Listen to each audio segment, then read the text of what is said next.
అదరగొట్టే కారం రంగు రుచి ఆచి కారం పొడి. ప్రస్తుతం మనతో పాటు ఉన్నారు ప్రముఖ పొలిటికల్ అనలిస్ట్ సాయిశేఖర్ గారు. ఒకసారి ఆయనతో మాట్లాడదాం. ఒకవైపు జూబ్లీ హిల్స్ ఎన్నికల్లో అధికార కాంగ్రెస్ పార్టీ గెలిచినటువంటి పరిస్థితి, మరోవైపు బీహార్లో ఎన్డీఏ గెలిచింది. ఈ రెండింటి మీద ఆయన విశ్లేషణ ఏంటో ఒకసారి చూద్దాం. సార్ నమస్తే అండి. సార్ చెప్పండి, ఇప్పుడు అంటే జనరల్గా ఏ పార్టీ అధికారంలో ఉంటే ఆ పార్టీయే గెలుస్తుంది అన్నట్టుగా తీసుకోవాలా దీన్ని? లేదు ప్రజలంతా ఇటు నవీన్ యాదవ్ గారి వైపు, సేమ్ టైము రేవంత్ రెడ్డి గారి వైపే ఉన్నారు అని చెప్పేసి తీసుకోవాలా? అలాగే బీహార్ గురించి మళ్ళీ మాట్లాడదాం. ఫస్ట్ ఇది చెప్పండి సార్. జూబ్లీ హిల్స్ ఎన్నికకి 100% క్రెడిట్ రేవంత్ రెడ్డి గారిదండి. రేవంత్ రెడ్డి గారు జూబ్లీ హిల్స్ ఉప ఎన్నిక ఏర్పడిన దగ్గర నుంచి ఇంటర్నల్గా చాలా మీటింగ్స్ పెట్టి, చాలామంది నాయకులతో మాట్లాడి, చాలామందిని ఒక అభిప్రాయానికి తీసుకొచ్చి తన క్యాండిడేట్గా నవీన్ యాదవ్ని తీసుకొచ్చారు ఫీల్డ్లోకి. దానికి ఒక కారణం ఉంది. ఇంతకు ముందర ఎలక్షన్లో మొహమ్మద్ అజరుద్దీన్ పోటీ చేశారు అవును అవును 23 ఎలక్షన్స్లో. జూబ్లీ హిల్స్ కాన్స్టిట్యున్సీ ఏర్పడిన తర్వాత మొదటిసారి బై ఎలక్షన్లో ఖైరతాబాద్ నియోజకవర్గం నుంచి బై ఎలక్షన్లో వారి నాన్నగారు చనిపోయిన క్యాజువల్ వేకెన్సీలో పోటీ చేసి విష్ణువర్ధన్ రెడ్డి గారు 2007లో ఖైరతాబాద్లో గెలిచి 2009 ఎలక్షన్లో రాజశేఖర రెడ్డి గారి నేతృత్వంలో కాంగ్రెస్ పార్టీ ఎన్నికలకు వెళ్ళినప్పుడు జూబ్లీ హిల్స్ నుంచి ఆయన గెలిచారు. తెలంగాణ రాష్ట్రం ఏర్పడిన తర్వాత 2014 నుంచి కాంగ్రెస్ పార్టీ జూబ్లీ హిల్స్లో గెలవలేదు. 2014లో మాగంటి గోపీనాథ్ గారు తెలుగుదేశం అభ్యర్థిగా జూబ్లీ హిల్స్ నుంచి గెలిచారు. గెలిచిన తర్వాత ఆయన టీఆర్ఎస్లోకి జాయిన్ అయ్యారు. 2018లో కూడా ఆయన టీఆర్ఎస్ అభ్యర్థిగా పోటీ చేశారు, గెలిచారు. 2023లో కూడా ఆయన టీఆర్ఎస్ అభ్యర్థిగా పోటీ చేశారు, 16,000 ఓట్ల మెజార్టీతో గెలిచారు. దురదృష్టవశాత్తు వారు చనిపోయారు. చనిపోయిన తర్వాత అక్కడ బై ఎలక్షన్ ఏర్పడింది. బై ఎలక్షన్ ఏర్పడితే సింపతి ఓట్ గెయిన్ చేయడం అనేది ఒక లక్ష్యం. అండ్ గోపీనాథ్కి సొంతానికి ఉన్న క్యాడరు ప్లస్ బీఆర్ఎస్ తనకున్న పాపులారిటీ, వీటన్నింటి దృష్ట్యా గోపీనాథ్ గారి శ్రీమతి సునీత గారిని ఎన్నికల్లో నిలబెట్టారు బీఆర్ఎస్ వాళ్ళు. ట్రెడిషనల్గా కాంగ్రెస్ పార్టీ ఒక ముస్లిం మైనారిటీని నిలబెట్టి ఉండవలసింది ఇక్కడ, ఓకే, మామూలు అంచనాల ప్రకారం. ఎందుకంటే 1,30,000 పైచిలకు ఓట్లు ఉన్న మైనారిటీ కమ్యూనిటీస్, మైనారిటీ వాళ్ళు కూడా సపరేట్గా నిలబెట్టలేదు ఈసారి అసలు చెప్పాలంటే. తమ వైపు తిప్పుకోవడానికి కాంగ్రెస్ పార్టీ మైనారిటీ క్యాండిడేట్ని నిలబెట్టి ఉండవలసింది. ఇన్ రెట్రాస్పెక్ట్ అంటే వాళ్ళకున్న సంప్రదాయం ప్రకారం. ఎందుకంటే వాళ్ళు 1/3 ఆఫ్ ది కాన్స్టిట్యున్సీ, ఆ కాన్స్టిట్యున్సీలో పాపులేషన్ అది 1/3 of the population. They are actually majority, not minority. అయితే రేవంత్ రెడ్డి గారు బీసీ నినాదం తీసుకున్నారు. రాహుల్ గాంధీ గారు భారత్ జోడో యాత్రలో భాగంగా కులగణన చెయ్యాలి అని, సెన్సస్లో కులగణన ఇంపార్టెంట్ అంశం అని ఒక అంశాన్ని లేవనెత్తినప్పుడు ఆయనకు ప్రామిస్ చేశారు, కాంగ్రెస్ పార్టీ గవర్నమెంట్స్ వచ్చిన ప్రతి దగ్గర వీ విల్ డూ దిస్ అని. ఓకే. సో కర్ణాటకలో చేశారు, కానీ వాళ్ళు పెద్ద సైంటిఫిక్గా చేయకపోవడం వల్ల మళ్ళీ చేయవలసిన పరిస్థితి ఏర్పడింది. రేవంత్ రెడ్డి ప్రభుత్వం ఏర్పడిన తర్వాత కులగణన చేశారు, సైంటిఫిక్గా చేశారు. చేసిన తర్వాత మధ్యలో కొంతమంది మేము రిజిస్టర్ కాలేదు అంటే మళ్ళీ 15 రోజులు ఆన్లైన్లో కూడా చేయడానికి అవకాశం ఇచ్చారు. ఇచ్చిన తర్వాత అది కులగణన అనకుండా socio economic, political, education, employment and caste survey అని పేరు పెట్టారు. పెట్టి దాన్ని సర్వే నిర్వహించారు. సర్వే నిర్వహించిన తర్వాత జస్టిస్ సమీమ్ అఖ్తర్ కమిటీ వేశారు. జ్యుడిషియల్ కమిషన్ ఒకటి అవసరం ఇలాంటి వాటికి. సో కమిషన్ వేశారు. దానికి expert committee justice Sudarshan Reddy గారి నేతృత్వంలో ఒక ఎక్స్పర్ట్ కమిటీని వేశారు. ఆ ఎక్స్పర్ట్ కమిటీ ఈ మొత్తాన్ని వడపోసి ఫైనల్ రికమెండేషన్స్ ఇచ్చిన తర్వాత జ్యుడిషియల్ కమిషన్ దాన్ని అంగీకరించి 42% రిజర్వేషన్ బీసీలకు ఇవ్వాలి అని స్టేట్ గవర్నమెంట్కి ఒక రికమెండేషన్ చేసింది. దాన్ని బేస్ చేసుకొని తెలంగాణ శాసనసభలో దాన్ని రేవంత్ రెడ్డి గారు ప్రవేశపెడితే అది మూజువాణి ఓటుతో అంగీకారం పొందింది. అన్ని పార్టీలు వాళ్ళు కలిసి వచ్చారు. కలిసి వచ్చిన తర్వాత దాని తీర్మానాన్ని కేంద్ర ప్రభుత్వానికి పంపించారు. చట్టాన్ని దాన్ని చట్టంగా మార్చడానికి, అమెండ్మెంట్ని అంగీకరించడానికి. అయితే కేంద్ర ప్రభుత్వం దాన్ని తొక్కిపెట్టింది. రాష్ట్రపతి ఆమోదం దొరకలేదు, గవర్నర్ సంతకం అవ్వలేదు ఇక్కడ. సో అది ఇట్ ఫెల్డ్ ఇన్ ఎ లింబో. అయితే ఆయన బీసీ రిజర్వేషన్కి కట్టుబడి ఉన్నామనే ఆ, తన కమిట్మెంట్ని రుజువు చేసుకోవడానికి దానికి సంబంధించిన జీవోలు ఇచ్చేసి పంచాయతీరాజ్ ఎలక్షన్స్కి జీవో 42% రిజర్వేషన్తో వెళ్దామని ప్రయత్నం చేస్తే అది కోర్టులో విగిపోయింది. ఈ పరిస్థితుల్లో to reinforce his commitment towards BCs, తనకున్న నిబద్ధతను రుజువు చేసుకునే ప్రక్రియలో భాగంగా జూబ్లీ హిల్స్ నియోజకవర్గం నుంచి బీసీ అభ్యర్థి నవీన్ యాదవ్ గారిని తెర మీదకి తీసుకొచ్చారు. నవీన్ యాదవ్ కొన్ని అడ్వాంటేజెస్ అంటే అతను local candidate. Next Revanth Reddy గారు నేతృత్వం, కాంగ్రెస్ ప్రభుత్వం, ఇలాంటి అడ్వాంటేజెస్ ఉన్నాయి. అండ్ నవీన్ యాదవ్ వ్యక్తిగతంగా కూడా పాపులర్ ఈ కాన్స్టిట్యున్సీలో. ఇతను 2014 ఎలక్షన్స్లో పోటీ చేసినప్పుడు 47,000 ఓట్లు వచ్చినాయి అవును. ఎంఐఎం మద్దతుతో పోటీ చేస్తే. అంటే ఆయన సెకండ్ ప్లేస్లో ఆయన వచ్చారు, కాంగ్రెస్ థర్డ్ ప్లేస్లో పడిపోయింది. సో నవీన్ యాదవ్కు ఉన్న పాపులారిటీ ఒకటి ఉన్నది, అతని సొంతానికి కొంత ఓట్ బ్యాంక్ ఉన్నది. సో వీటన్నింటినీ మనం లివరేజ్ చేసుకోవచ్చు, వీటి ద్వారా ఎలక్షన్ గెలవచ్చు అనేది ఆయన లక్ష్యం. అందుకని రేవంత్ రెడ్డి గారు నవీన్ యాదవ్ని క్యాండిడేట్గా పెట్టారు. పెట్టి మొత్తం తన క్యాబినెట్ అండ్ కాంగ్రెస్ పార్టీ శాసనసభ్యులందరినీ వివిధ డివిజన్లలోనూ సబ్ డివిజన్లలోనూ చిన్న చిన్న ప్రాంతాల్లోనూ ఇన్ఛార్జీలుగా నియమించారు. బూత్ లెవెల్ కమిటీస్ వరకు మైక్రో మేనేజ్ చేశారు.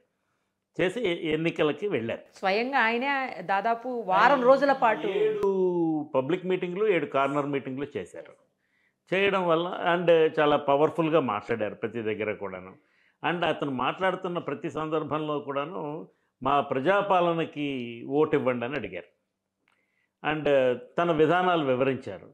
గట్టిగా హైలైట్ అయినవి ఏంటంటే ఉచిత బస్సు, మహిళలకు ఉచిత బస్సు పథకం, రెండోది 200 యూనిట్ల వరకు ఫ్రీ పవర్, తర్వాత 500 రూపాయలకే గ్యాస్, సన్నబియ్యం.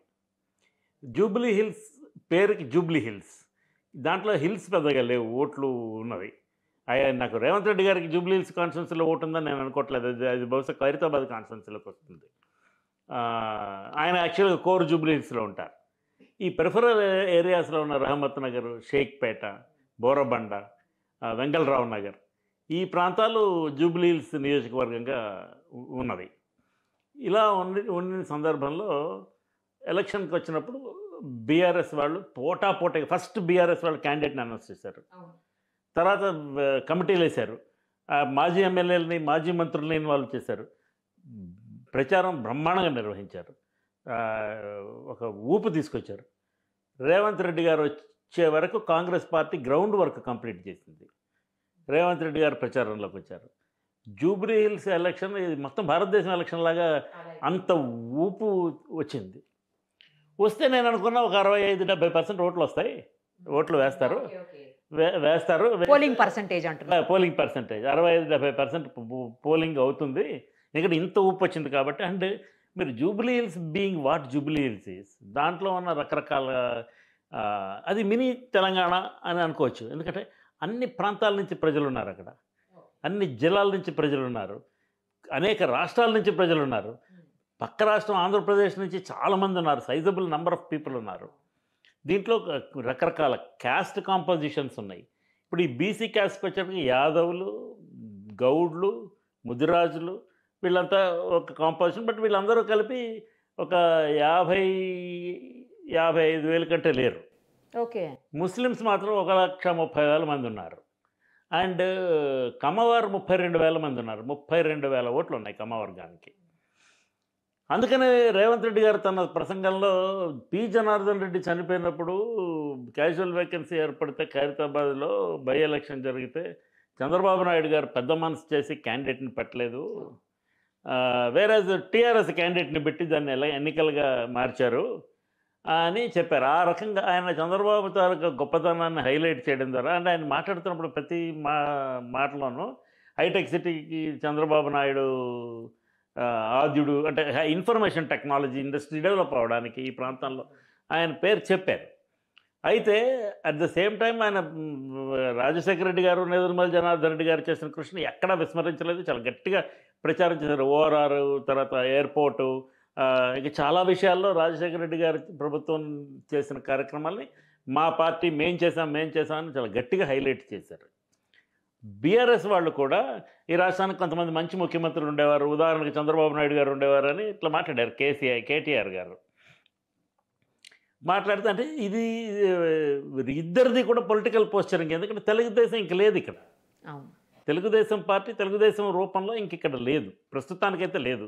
ఇంకా ఇమీడియట్గా వచ్చే అవకాశం ఉందో లేదో కూడా నాకైతే తెలియదు. తెలుగుదేశం ప్రస్తుతానికి ఆంధ్ర పార్టీ.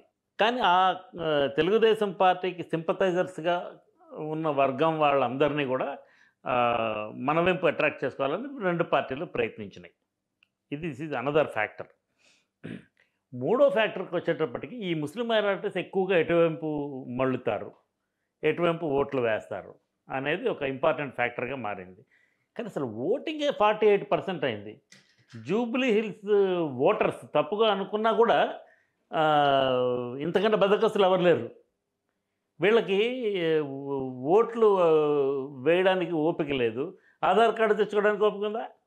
రేషన్ కార్డు తెచ్చుకోవడానికి ఓపిక ఉందా? ఇన్కమ్ ట్యాక్స్ రిటర్న్స్ ఫైల్ చేయడానికి ఓపిక ఉందా? ఏ ఎకనామిక్ స్టేటమ్ అయినా సరే. రేషన్ బియ్యం ఇస్తే వెళ్ళి తెచ్చుకోవడానికి క్యూలో నిలబడి దానికి ఓపిక ఉందా? ఏం వెళ్ళి ఓటు వేయడానికి మొహమాటం. ఇప్పుడు ఓటు వేయకపోవటం వలన వాళ్ళంతటి వాళ్ళే మా నియోజకవర్గంలో ఈ పని జరగడం లేదు, ఈ రోడ్డు బాగాలేదు, ఈ బస్సు రావటం లేదు, ఈ లైట్ వెలగటం లేదు, వాన నీళ్ళు పోవడం లేదు అని అడిగే అధికారం కోల్పోయారు. వాళ్ళంతటి వాళ్ళే సరెండర్ చేశారు.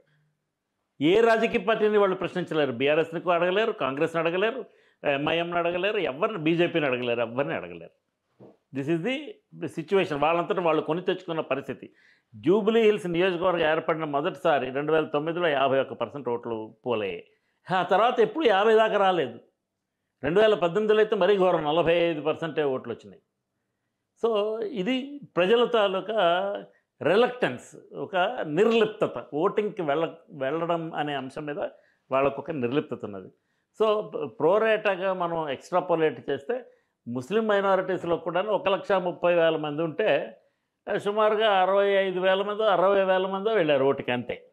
అంటే హాఫ్ కంటే వెళ్ళలేదు. మొత్తం నియోజకవర్గం కూడా అదే పరిస్థితి. ఈ పరిస్థితుల్లో ఎగ్జిట్ పోల్స్ అనే ఒపీనియన్ పోల్స్ కొంతమంది చేశారు. మన దగ్గర ఈ చిన్న బై ఎలక్షన్స్కి వచ్చేటప్పటికమ్మా ఈ ఒపీనియన్ పోల్స్, ఎగ్జిట్ పోల్స్ ఇవన్నీ స్పాన్సర్డ్. ఎందుకంటే మీకు 2 ఏళ్ల కిందట నేను మీకు సర్వేల గురించి మీకే ఒక ఇంటర్వ్యూ ఇచ్చాను. ఇచ్చినప్పుడు నేనేం చెప్పాను, సర్వేకి ఎవరన్నా స్పాన్సర్ చేయాలి. ఇప్పుడు సుమన్ టీవీ సర్వే అనుకోండి, సుమన్ టీవీ వాళ్ళు ఒక సర్వే ఏజెన్సీని పిలిచి ఇంత శాంపుల్ సైజ్ చేయాలి, ఈ ఏరియాలో చేయాలి, మీరు ఇంత అభిప్రాయాలు తీసుకోవాలి, దీంట్లో పురుషులు ఇంతమంది ఉండాలి, మహిళలు ఇంతమంది ఉండాలి, హిందూస్ ఇంతమంది, క్రిస్టియన్స్ ఇంతమంది, మైనారిటీస్ ఇంతమంది, వీళ్ళ కంపోజిషన్ తీసుకోండి, ఏజ్ గ్రూప్స్ తీసుకోండి, వాళ్ళ ఎకనామిక్ స్టేటస్ తీసుకోండి. ఇవన్నీ methodology of survey Suman TV వాళ్ళు చెప్తారు వాళ్ళకి చేయమని. చేసిన తర్వాత మీరు ఎంతమందిని ఎంప్లాయ్ చేయాలి, ఎన్ని రోజులు సర్వే చేయాలి, ఇవన్నీ డిసైడ్ అయిన తర్వాత ఆ సర్వే ఏజెన్సీ వాళ్ళు సుమన్ టీవీ వాళ్ళని, అయ్యా మాకు దీనికి ఇంత ఖర్చు అవుతుంది, ప్లస్ మా లాభం ఎంత, ఇది మీరు మాకు ఇస్తే మేము చేస్తాం. సుమన్ టీవీ వాడు చేస్తే Suman TV is not a political party. So ఇండిపెండెంట్గా సర్వే రిజల్ట్ వస్తాయి. న్యూస్ ఆర్గనైజేషన్స్ కానీ ఎవరు ఇలా స్పాన్సర్స్ లేకపోతే ఎందుకు సర్వేలు చేస్తారు? For what benefit? సో వీళ్ళు చేసే సర్వేలో సాంకేతికత, శాస్త్రీయత లేదు. వాళ్ళకి తోచింది, నాకు ఫలానా ఆయన ఇష్టం కాబట్టి ఇలాగ ఉండొచ్చని వాళ్ళు కూర్చొని దాన్ని నెంబర్లు ఉండేస్తారు. మీరు ఫర్ ఎగ్జాంపుల్ బీహార్ ఎలక్షన్ తీసుకోండి, ప్రతి సర్వేని ఒక న్యూస్ ఆర్గనైజేషన్ వాళ్ళు స్పాన్సర్ చేశారు. వాటిలో కొన్ని రైట్ అవ్వచ్చు, కొన్ని రాంగ్ అవ్వచ్చు, మొత్తం అన్ని రైట్ కావచ్చు, మొత్తం అన్ని తప్పు కావచ్చు, ఏదైనా కానీ. బీహార్ విషయం తర్వాత మాట్లాడదాం. ఇక్కడ ఈ సర్వేలో మీరు చెప్పండి, ఒక్క ఆర్గనైజేషన్ ఎవరన్నా స్పాన్సర్ చేశారా? ఏ మీడియా ఆర్గనైజేషన్ అయినా? వీళ్ళని ఎవరు స్పాన్సర్ చేశారా? పొలిటికల్ పార్టీల వాళ్ళు వాళ్ళకి కావాల్సిన రాయించుకుంటున్నారు అనేది నా అభిప్రాయం. కొంతమంది ఏం చేశారంటే ఒపీనియన్ పోల్లో ఒకలాగిచ్చారు, ఎగ్జిట్ పోల్కి వచ్చేటప్పటికి మార్చారు. అదేంటంటే they just wanted to show that they are independent. And ఒక ట్రెండ్ చూశారు, చూసి దానికి అనుగుణంగా మార్చారు. బీఆర్ఎస్కి ఇచ్చిన వాళ్ళు కాంగ్రెస్కి మార్చారు ఎగ్జిట్ పోల్కి వచ్చేప్పటికి. మీరు ఇంకొక విషయం గమనించండి, ముఖ్యమైన ఇంట్రెస్టింగ్ ఫ్యాక్టర్. కాంగ్రెస్ పార్టీ గెలుస్తుందని ఒపీనియన్ పోల్లో ఇచ్చిన వాళ్ళు ఎవ్వరూ కూడా ఎగ్జిట్ పోల్లో బీఆర్ఎస్ గెలుస్తుందని చెప్పలేదు. బీఆర్ఎస్ గెలుస్తుందని చెప్పిన వాళ్ళు 3 ఇటువైపు మారిపోయారు. సర్వేల విషయానికి వస్తే ఇది సర్వేల అంశం. ఇకపోతే ఇక బీఆర్ఎస్ దగ్గరికి వద్దాం. సునీత గారు క్యాండిడేట్, కేటీఆర్ గారు ఒక్కరే స్టార్ క్యాంపెయినర్. అక్కడ స్టార్ క్యాంపెయినర్ అంటే ఎలక్షన్ కమిషన్లో ఇచ్చే 40 పేర్లు వదిలేసేయండి, అవి కాదు. బీఆర్ఎస్ తరఫున మామూలుగా బీఆర్ఎస్ 4 స్తంభాలు: కేసీఆర్, కేటీఆర్, హరీష్, కవిత. కవిత గారు పార్టీతో తీవ్రంగా విభేదించి బయటికి వెళ్ళిపోయారు. పార్టీ విధానాలకు వ్యతిరేకంగా కూడా మాట్లాడుతున్నారు. జనరల్ ఎలక్షన్స్ వచ్చేటప్పటికి రాజకీయం చేస్తాను, మా నాన్నగారుగా పిలిస్తే వెళ్తాను, రాజకీయం కోసం వెళ్ళను, ఇంకా నా దారి వేరు, బీఆర్ఎస్ దారి వేరు అని బీఆర్ఎస్ దాంట్లో ఉన్నటువంటి అంశాలను కూడా ఆవిడ విమర్శనాత్మకంగా మాట్లాడుతున్నారు.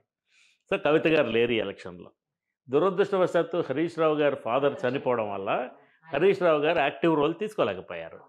లాస్ట్ 2 days ఏదో వచ్చారు, కానీ can't count Harish Rao's contribution in this election. KCR గారు అసలు ఎన్నికలకే ప్రచారానికే రాలేదు, ఒక్కసారి కూడా రాలేదు. కేటీఆర్ గారు ఒక్కరి భుజస్కంధాల మీద ఈ బాధ్యత పడింది. ఆయన చాలా పకడ్బందీగా నిర్వహించారు. నేనే నిర్వహించలేదని అనడం లేదు. ఎందుకంటే ఒక రాజకీయ పార్టీ నాయకుడిగా వర్కింగ్ ప్రెసిడెంట్ అతను, అండ్ 10 సంవత్సరాలు వాళ్ళు గవర్నమెంట్లో ఉన్నారు. దాంట్లో అత్యధిక భాగం మధ్యలో ఒక 9 నెలల బ్రేక్లో తప్ప, బట్ కంటిన్యూస్గా ఆయన మంత్రిగా పనిచేశారు. మంచి పేరు తెచ్చుకున్నాడు. Is a glamorous leader in the city. With all these points ఇవన్నీ ఉంచుకొని కూడా బీఆర్ఎస్ వాళ్ళు ఇంత ఘోరంగా, ఇప్పుడు ఈ 48% ఓట్లలో కూడా నీకు 24-25 వేల ఓట్లు తేడా వచ్చిందంటే ఇది ఖచ్చితంగా బీఆర్ఎస్ రీబూట్ బటన్ నొక్కుకొని వాళ్ళ అప్రోచ్ని వాళ్ళు పునఃసమీక్షించుకోవాల్సిన అవసరం ఉంది. అండ్ తప్పకుండా అంతర్మథనం అనేది ఒకటి జరగాలి. 2023 ఎలక్షన్ ఓడిపోయిన తర్వాత ఎందుకు ఓడిపోయారు అనే దాన్ని విస్తృతమైన ప్లాట్ఫామ్స్లో వాళ్ళు చర్చించుకున్నారని నేను అనుకోవడం లేదు. వాళ్ళు దాన్ని నెక్స్ట్ పార్టీ క్యాడర్, ఒక పార్టీకి ఒక ఆర్గనైజేషన్ ఒకటి ఉంటుంది కదండి. ఇప్పుడు నాకు తెలిసినంత వరకు చాలా స్ట్రాంగ్ పొలిటికల్ ఆర్గనైజేషన్ ఉన్న పార్టీ మన తెలుగు రాష్ట్రాల్లో తెలుగుదేశం. చాలా మొదటి నుంచి, చాలా కాలం నుంచింది. ఎప్పుడైతే చంద్రబాబు నాయుడు గారు తెలుగుదేశం పార్టీలో జాయిన్ అయ్యారో, కాంగ్రెస్ పార్టీ నుంచి ఎన్టీఆర్ గెలిచిన 15-20 రోజుల తర్వాత, ఆ రోజు నుంచే ఈ పార్టీ ఆర్గనైజేషన్ నిర్మాణానికి బీజం పడింది. ఇప్పటికి కూడా తెలుగుదేశం ఇక్కడ లేదు కదా.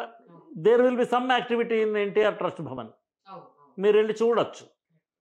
ఎవరో ఒకళ్ళు వస్తుంటారు, దాన్ని గాలికి వదిలేరు. అండ్ వాళ్ళకు ప్రతి నియోజకవర్గంలోనూ నియోజకవర్గ స్థాయి నాయకులు, ఎమ్మెల్యే ఇన్ఛార్జీలు. అది తెలంగాణ ఇప్పుడు లేకపోవచ్చు, వేరే ఆంధ్రాలో మీరు చూడండి. ఇప్పుడే కాదు, మరి వాళ్ళు 23 సీట్లే వచ్చి తక్కువ సీట్లతో ప్రతిపక్షంలో ఉండిపోయిన రోజు నాడు కూడా చంద్రబాబు రోడ్డు మీదకి వెళ్తే జనం రావడానికి కారణం ఈ పార్టీ నిర్మాణం. అది వైఎస్ఆర్ కాంగ్రెస్కి కూడా లేదు. వైఎస్ఆర్ కాంగ్రెస్ ఇప్పటికీ కూడా సింగిల్ మ్యాన్ పార్టీయే. ఆయన రోడ్డు మీదకి వస్తే జనం ఇప్పుడుగా వస్తారు, లేకపోతే తెచ్చేవాళ్ళు ఎవరు లేరు. తెలుగుదేశానికి ఆ బాధ లేదు. సో ఈ బీఆర్ఎస్కి కూడా పార్టీ నిర్మాణం లేదు. ఏవో ఉన్నాయి కొన్ని పొజిషన్స్, బట్ పార్టీ ఆర్గనైజేషన్ నిర్మాణం లేదు. కాంగ్రెస్ పార్టీకి చాలా కాలం బట్టి, because of it's inherent presence in across the country, సరే చాలా దగ్గరలో ఓడిపోతుండొచ్చు, కానీ కాంగ్రెస్కి పార్టీ నిర్మాణం ఉంది. ఈ అడ్వాంటేజ్ కాంగ్రెస్ పార్టీకి ఉన్నది. సో బీఆర్ఎస్ వాళ్ళు పార్టీ నిర్మాణం లేకపోవడం. నెక్స్ట్ కాంగ్రెస్ ఎందుకు ఒక్క కారణం బీఆర్ఎస్ని ఓడించడానికి, ఒక్క కారణం వలన ఒక స్లోగన్ గట్టిగా తీసుకున్నారు, ఏంటంటే అరగెన్స్. ఈ విషయం ఎవరు మర్చిపోలేదుగా, ఇంకా మర్చిపోలేదు. అది సమస్య. ప్రజలు వీళ్ళు అరగెంట్ అనుకుంటున్నారు అనే అభిప్రాయాన్ని మనం తొలగించేయాలి. మనం వాళ్ళందరితో సమ్మిళితం కావాలి, వాళ్ళందరితో కలిసి ఉండాలి అనే భావన ఇంకా బీఆర్ఎస్లో రాలేదనేది నా అభిప్రాయం. దీనికి ఒక కారణం ఉంది. కేసీఆర్ గారు పార్టీ అధ్యక్షులు. వారు ప్రజల్లోకి వచ్చి ప్రచారం చేయలేదు. బై ఎలక్షన్లో, పార్లమెంట్ ఎలక్షన్స్లో ఒక్కొక్క కాన్స్టిట్యున్సీలో ఒక్కొక్క మీటింగ్ పెట్టారు. అసెంబ్లీ ఎలక్షన్స్లో కూడా 2023లో వారు 90 పబ్లిక్ మీటింగ్లు అడ్రస్ చేశారు అంతే. ఇక అక్కడి నుంచి వాళ్ళు యాత్రలు చేయలేదు, ఏం చేయలేదు. వేరే కాంగ్రెస్లో రేవంత్ రెడ్డి గారు ఒక పక్క నుంచి వస్తుంటే భట్ ఇంకో పక్క నుంచి వచ్చారు, కొంత ఆర్గనైజ్డ్గా చేశారు. కేసీఆర్ గారు ప్రచారానికి వెళ్ళకపోవడం కరెక్ట్ కాదు, ఓకే, దాంట్లో సందేహం ఏం లేదు. వారు ఇప్పుడు కేసీఆర్ అంటేనే తెలంగాణ, తెలంగాణ అంటేనే కేసీఆర్ అని బీఆర్ఎస్ వాళ్ళు ప్రచారం చేస్తున్నారు కదా. అవును, కనీసం దాన్ని కంటిన్యూ, ఆ స్లోగన్ని కంటిన్యూ చేయడానికైనా వారు రావాలి కదా. రాలేదు. అసలు మధ్యలో వస్తారన్నారండి, ఎందుకు ఆగిపోయారో తెలియదు. అవి తెలియదు. వస్తారనేది ఒక ఊరికే ఒక ప్లాంటెడ్ స్టోరీ అనుకుంటున్నాను నేను. వారు రాలేదు. మరి ఫామ్ హౌస్లో కూర్చొని 2వ 3వ సన్నాహక సమావేశాలు వాళ్ళకి ఏదైనా మొరైల్ బూస్టింగ్ కోసం చేసి ఉండొచ్చు. కానీ ఎలక్షన్ వ్యూహం మొత్తం కేటీఆర్ పేరు మీద నడిచింది. బాగానే చేశారు. చేసినా కానీ మామూలుగా మనం ఈ శాస్త్రీయత లేకపోయినా ఎగ్జిట్ పోల్స్ని కాసేపు కన్సిడరేషన్లోకి తీసుకుంటే అందరూ ఏం చెప్పారు, 3 నుంచి 5% ఓటు డిఫరెన్స్ వస్తుందని చెప్పారు. అంతే చెప్పారు. ఎందుకంటే they all played safe, they also don't know what is the ground reality.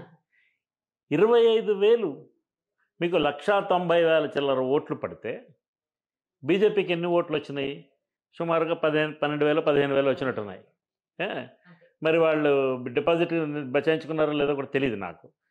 ఇక మిగిలిన 1,75,000 ఓట్లలోని 25,000 మెజార్టీ దగ్గర నవీన్ యాదవ్కి వస్తుంది. అంటే 24,658 ఓట్లు, దగ్గర దగ్గర 24,000. 25,000 అనుకోండి, 25,000 నవీన్ యాదవ్కి మెజారిటీ వచ్చిందంటే 1,75,000 ఓట్లలో నవీన్ యాదవ్కి ఎన్ని ఓట్లు పడినట్టు? 1,00,000 ఓట్లు పడినట్టు. 75,000 ఓట్లు బీఆర్ఎస్కి పడినట్టు. అదే బీజేపీ నేను 1,90,000 తీసుకున్నా, దాంట్లో బీజేపీని 15,000 వదిలేసేయండి. సో 1,75,000 ఓట్లలో 1,00,000 ఓట్లు కాంగ్రెస్కి వచ్చినాయి, 75,000 ఓట్లు బీఆర్ఎస్కి వచ్చినాయి. This is a huge difference. చాలా తక్కువ. ఈటల రాజేందర్ 23,000 ఓట్లతోనే గెలిచింది. హుజూరాబాద్లో హోరేగా పోరాడి దళిత బంధు అనౌన్స్ చేసి ముఖ్యమంత్రి హుజూరాబాద్ నియోజకవర్గాన్ని బయట ఒక ప్రెస్ కాన్ఫరెన్స్ పబ్లిక్ మీటింగ్ పెట్టి ఇంత హడావిడి చేస్తే హుజూరాబాద్లో వాళ్ళకి దొరికిన, ఈటల రాజేందర్కి దొరికిన మెజారిటీ 23,000, అది పెద్ద మెజారిటీ. అంతకంటే ఎక్కువ మెజారిటీ వచ్చింది ఇప్పుడు. నెక్స్ట్ అర్బన్లో, అర్బన్ ఏరియాలో హైదరాబాద్లో 22 కాన్స్టిట్యున్సీస్ బీఆర్ఎస్ వాళ్ళు గెలిచారు. మళ్ళీ వీళ్ళే వచ్చేస్తారు అనుకొని ఎంఐఎం వాళ్ళు అప్పుడు రహస్యంగా బీఆర్ఎస్కి సపోర్ట్ చేశారు. ఇప్పుడు 23 ఎలక్షన్స్లో. ఇప్పుడు ఆ ఎంఐఎం లేదు. అది ఎంఐఎం వాళ్ళు ఎప్పుడు అధికార పార్టీ, ఎవరు రూలింగ్లో ఉంటే వాళ్ళ సైడ్ ఉంటారు వాళ్ళు. That is their way of politics. ఉండినప్పుడు ఇప్పుడు బీఆర్ఎస్కి అంత అర్బన్ సపోర్ట్ ఉంటే కంటోన్మెంట్ ఎందుకు ఓడిపోయారు, ఇది ఎందుకు ఓడిపోయారు? ఇప్పుడు రేపొద్దున ఈ జూబ్లీ హిల్స్లో దొరికినటువంటి విజయం రేవంత్ రెడ్డి గారు ఖచ్చితంగా బీఆర్ఎస్ని ప్రజలు తిరస్కరించారు అని చెప్పరా? తప్పకుండా చెప్తారు. ఒకవేళ కాంగ్రెస్ ఓడిపోయి ఉంటే రేవంత్ రెడ్డి గారి విధానాలని తూర్పారు పెట్టేవాళ్ళు కదా బీఆర్ఎస్ వాళ్ళు. సో ఇప్పుడు అలా జరగలేదు, ఒకటి. రెండోది, ఈయన నా ప్రజాపాలనకి ఓటు వేశారు ప్రజలని చెప్తారు. బీఆర్ఎస్ని తిరస్కరించారు, ప్రజాపాలనకి సమర్థించారు అని చెప్తారు. ఈ స్ట్రెంగ్త్తో రేపొద్దున ఖైరతాబాద్లోనూ కడియం శ్రీహరి గారి కాన్స్టిట్యున్సీలోనూ నా అంచనా ప్రకారం వాళ్ళిద్దరి తాలూకా శాసనసభ్యత్వాలు రద్దు అయిపోయే అవకాశం ఉన్నది. ఎందుకంటే దానం నాగేందర్ గారు కాంగ్రెస్ క్యాండిడేట్గా ఎలక్షన్స్లో పోటీ చేశారు లోక్సభలో. సో నేను బీఆర్ఎస్ఏ అని చెప్పలేరు ఆయన. కడియం శ్రీహరి గారి కుమార్తెకి బీఆర్ఎస్ టికెట్ ఇచ్చిన తర్వాత వారు ఈ టికెట్ వద్దనిసుకొని వెళ్ళి కాంగ్రెస్ టికెట్ తీసుకొని కావ్య గారు పోటీ చేసి అక్కడ గెలిచారు. So Kadiyam Srihari also cannot wash of his hands. So వీళ్ళిద్దరు, మిగతా 8 మంది సంగతి నాకు ఐడియా లేదు, కానీ ఒకవేళ స్పీకర్ ఖచ్చితంగా చర్య తీసుకుంటే వీళ్ళిద్దరి మీద తీసుకోవాలి. తీసుకోకపోయినా ఏదో ఒక దశలో వీళ్ళిద్దరూ కనీసం వాళ్ళంతటి వాళ్ళే రాజీనామా చేసి మళ్ళీ ఎలక్షన్ కోరే అవకాశం ఉన్నది, ఇటు అవాయిడ్ దిస్ ఎంబరాస్మెంట్. ఇప్పుడు కంటోన్మెంట్ గెలిచాను, జూబ్లీ హిల్స్ గెలిచాను, I will also win and Khairatabad అనే లెక్కలకు ఆయన వస్తారు కదా. వచ్చినప్పుడు ఈ జూబ్లీ హిల్స్ మీద ఈ ప్రజలు ఇచ్చినటువంటి నమ్మకాన్ని, తన మీద ఉంచిన నమ్మకాన్ని రీఇన్ఫోర్స్ చేసుకోవడానికి ప్రయత్నం చేస్తారా? ఇదో పక్క నుంచి అండి. రేపో మాపో లోకల్ బాడీ ఎలక్షన్స్ జరుగుతాయా? ఎందుకంటే హైకోర్టు ఏదో ఒక నిర్ణయం ఇస్తే 42%తోనో లేకపోతే పార్టీ పరంగానో 42% రిజర్వేషన్ ఇచ్చేసి కాంగ్రెస్ పార్టీ ఎన్నికలకు వెళ్తుందా? వెళ్ళినప్పుడు ఈ జూబ్లీ హిల్స్ ఎన్నిక ప్రాతిపదిక అవ్వదా? కాంగ్రెస్ పార్టీ ప్రచారానికి ఇది బూస్ట్ అవ్వదా? అవుతుంది. ఈ స్ట్రెంగ్త్ మీద వారు జిహెచ్ఎంసీ ఎలక్షన్ కూడా వెళ్తారు. ఇప్పుడు ఈ GHMC election becomes very interesting.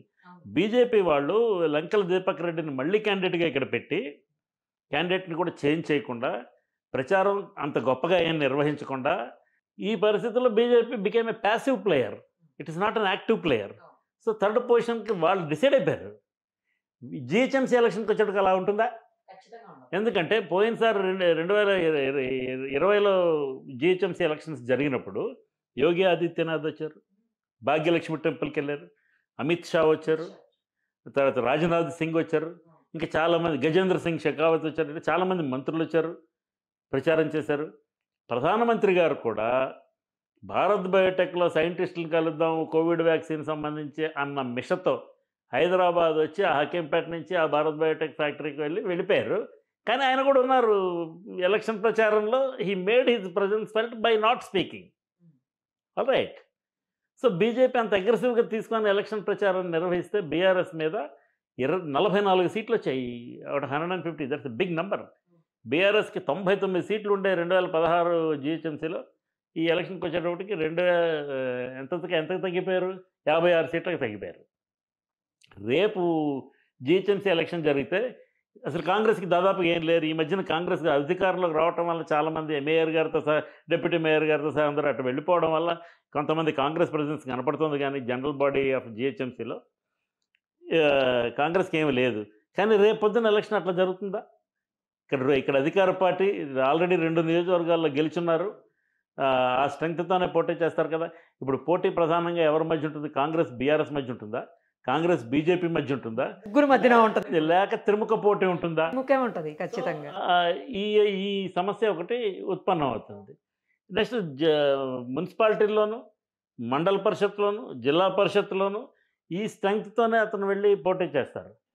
రాజకీయంగా మాట్లాడుకుంటే ఎవరో కొంతమంది సీనియర్లకి రేవంత్ రెడ్డి నేతృత్వం మీద అసంతృప్తి ఉన్నది, వాళ్ళు ఇంకా బయటపడటం లేదు, లోపల కంప్లైంట్లు పెడుతున్నారు అనే అది రూమరో లేకపోతే దాదాపుగా నిజమేనో, మొత్తానికి అది ఒకటి జరుగుతూ ఉంటుంది ప్రజల్లో. కాంగ్రెస్ పార్టీలో యూనిటీ అలా ఉండదు. వైఎస్ రాజశేఖర రెడ్డి లాంటి టాల్ లీడర్కే అది లేదు. సో పాల్వాయి గోవర్ధన్ రెడ్డి, ఉప్పునూతల పురుషోత్తం రెడ్డి, తర్వాత మధు యాష్కి వీళ్ళందరూ రాజశేఖర రెడ్డికి వ్యతిరేకంగా ప్రవర్తించేవాళ్ళు. పీజీఆర్ గారు కదా, మర్రి శశిధర్ రెడ్డి వీళ్ళందరూ రాజశేఖర రెడ్డికి వ్యతిరేకంగానే ఉండేవాళ్ళు. కానీ అతను తన పర్సనాలిటీని యూజ్ చేసి కంట్రోల్ చేశారు. ఇప్పుడు రేవంత్ రెడ్డికి అలాంటి అవకాశం వచ్చింది. ఈ విక్టరీ వలన రేవంత్ రెడ్డికి ఆ పర్సనాలిటీ కూడా వచ్చినట్టే. అతను now he will be able to control these people with in the party also. He becomes a stronger leader. ఇప్పుడు ఆయన మాటని అధిష్టానం గట్టిగా కొట్టిపారేయలేదు. బీహార్ ఏమో పక్కన ఓడిపోయి ఉన్నారు, ఘోరంగా ఓడిపోయారు. సో ఓడిపోయినప్పుడు వాళ్ళకి మిగిలిన 2 రాష్ట్రాలు కర్ణాటక అండ్ ఆంధ్రప్రదేశ్, తెలంగాణలో కాంగ్రెస్ పార్టీ సుస్థిరంగా ఉన్నట్లే కదా ఇప్పుడున్న పరిస్థితుల్లో. సో ఈ ముఖ్యమంత్రి వలన గెలిచింది కాబట్టి ఎలక్షన్, ఈ ముఖ్యమంత్రి మాట వచ్చి అక్కడ చెల్లుబాటు అవ్వదా?